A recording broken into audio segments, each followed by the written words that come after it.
next, we're going to move to the world of sports. And I think I am the counterintuitive on this story. They have removed Rose, Shoeless Joe Jackson, and a few others from the permanently ineligible list, ushering their way into a chance to be in the Hall of Fame. I'm not going to, it gets complicated. They got to go to the Veterans Committee, get 75% of 16 people. Both Jackson and Rose, based on their numbers on the field, obviously easily deserve to be in the Hall of Fame. You like this, or do you? Do you like this, and I why? do like this and I'll read the quote that's right there.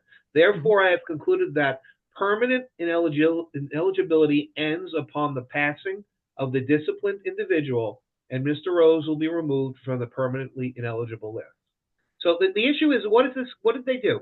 It's a lifetime ban. You bet on Right. baseball, you have a lifetime ban, and it ends with the end of your life. I think that if there are people that deserve to be in the hall, but they're banned because of their conduct outside of the diamond, outside of the lines, Well, and I think that for two reasons. One is that it's a place for all people and for their conduct inside the lines. But number two, there's a very fundamental and ancient rule that the final arbiter, the final decider, the final judge is God Himself.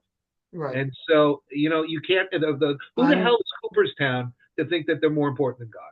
So I right. like the rule Well, for that reason. they they are because they decide who's in the Hall of Fame. You can remove them from the permanently ineligible list, but Jackson took money. Uh, yeah, his batting average during the World Series was the best of everyone. He's the only one to hit a homer, but also on the flip side, it seemed like all of his hits came when the game was out of reach, one way or the other. But there's definitely a question as to whether or not he played the hardest. There's no question he took money to throw a World Series. It doesn't get more egregious than that. How do you put that guy into the Hall of Fame? Rose bet on baseball, bet on his team, and he did it despite every single locker room that you go into at the time in the major leagues. And I understand now they've got partnerships with betting sites. It doesn't matter. He knew and it's because of the Black Sox that this gambling rule is in place because they don't want to have a repeat because the Black Sox nearly ended baseball. He knew what he was doing was against the the most significant rule in baseball. He did it over and over again. And I don't care if he only bet on the Reds. He didn't bet on every game. He was the manager. That means the games he didn't bet on, how is he formulating strategy based on the games he did bet on? You can't put either of these guys, in my opinion, into the Hall of Fame because they didn't help the game. They hurt the game. The Hall of Fame is for people who help the game. And I don't see how you can say either of these guys. Look, I have a lot more sympathy for Jackson than I do for Rose, who was a bad guy all throughout his life. But if you take money to throw the World Series, how do you put that guy into the Hall of Fame? I'll tell you what. Would you take Mickey Mantle out of the Hall of Fame? Would you take him out? Well, what are you saying he did that deserves to have him removed from the He Hall had of a Fame? sickness. He was an alcoholic. So I think Pete Rose had a Alcoholic sickness. isn't. I think Pete Rose had a sickness too in gambling. And Yeah, I he think may. we can argue whether or not you believe it's a sickness or not, but I'm convinced it's a sickness, same as Right, alcoholism. And the right. fact of the I matter is, maybe. maybe there should be a penalty, and he's paid the price. He's dead. He's never going to have the honor of being in Cooperstown. But I think he was one of the greatest to ever play the game, and he had a sickness. And that's the thing about baseball. I. Baseball's that there's nobody that's perfect. Only God is perfect, and that's what comes down to the bottom of this. We're all flawed Mm, persons. There are flawed people inside and outside of the diamond. And people make mistakes. Errors are part of the game, but errors are right. part of the game on the other side of the line too. That's it's not an error to bet on your team when every And it's single a locker sickness. room that he knew that was the cardinal sin and he did it anyway. One last thing I want to talk about this because this is my childhood sports hero. Michael Jordan is joining the NBA and NBC as a special contributor, and the reason I wanted to point this out, he could have done this anytime. All right, and he's got David Falk, his agent, who is a gatekeeper for any deals. What I find interesting about this is Jordan. He he does everything he when we talk about public figure, there should be like a special category for people like Michael Jordan. He's like the super duper public figure. He does everything he can to tamp down tension to him. And so I think it's interesting that he's joining NBC because it's going to draw. He once said that when he walks into a room, he feels every eye on him. There's a lot about being a celebrity that he really dislikes. He can't take a walk. He can, but he's got to bring security, and it's guaranteed that there's going to be cameras and videotaping him. He can't just go to the store. He's got to bring security everywhere.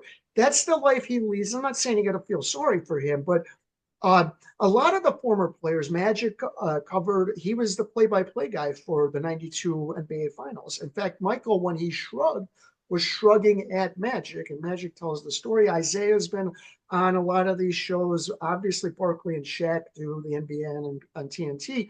He hasn't done that until now. I think part of it is he doesn't want to draw any more attention to himself, but he changed his mind.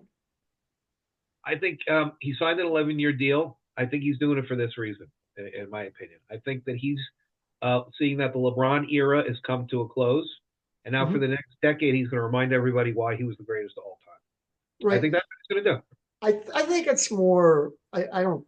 I don't. No, I don't think he's not in your face. He's not like Charles Barkley. I see Charles Barkley every day on right. on Right. Well, yeah. Barkley. So if you have Jordan there, you're going to remind. Oh, that's Jordan. Oh, yeah, Right. yeah. He was the greatest. You're right. I, LeBron was okay, but right. Jordan was the greatest ever. I think since he was 19 years old at the 82 NCAA finals, when he hit the final shot, he's contributed in a significant way to the game of basketball. As a player, Greatest ever to GM, play the game. right. Then an owner, I think he sees now this next step will contribute by being a contributor. That's, I think, why he's doing it, because he wants to continue to have an effect on the game. And this is the next way for him to have an effect. I don't think he cares about the GOAT conversation because he wants that's decided on the court. He doesn't want to have some like hypothetical, subjective argument that, depending on what you think is more important, decides it. I don't, if he, in order to figure out who's better, him or LeBron, I need to get on the court, and he was 20 years older, so that's not going to happen. Look, and in the same way, he never liked to say he was better than Wilt or Bill Russell because he wanted to prove that on the court, and you can't prove that on the court with those guys. So I don't think that debate really means anything to him because it's a hypothetical. I think it means everything to him. That's how these guys are so competitive. Remember, he said that they made the new dream teams, and then somebody said that dream team would beat the originals. Like, yeah, they are the dream team because they're really dreaming. Because they all have that bravado. They're all like that.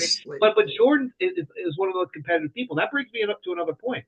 If it comes out, because many believe that he was shaving points, and that's why he had to leave basketball and play for the Chicago White Sox, does he come out of the Basketball Hall of Fame? You just said Pete Rose. He's not. He wasn't shaving points. Oh my God. I felt so bad for David Stern when he was in the Last Dance. He was like, "If I jump on the table and scream, will you believe it?" He said it over and over, and it's such an insult. His dad was murdered. He wanted to go. He'd actually told friends after the second title he was going to retire. He got sick of winning. He wanted to do something different. That's never get sick of winning, Mike. Well, he wanted a new challenge.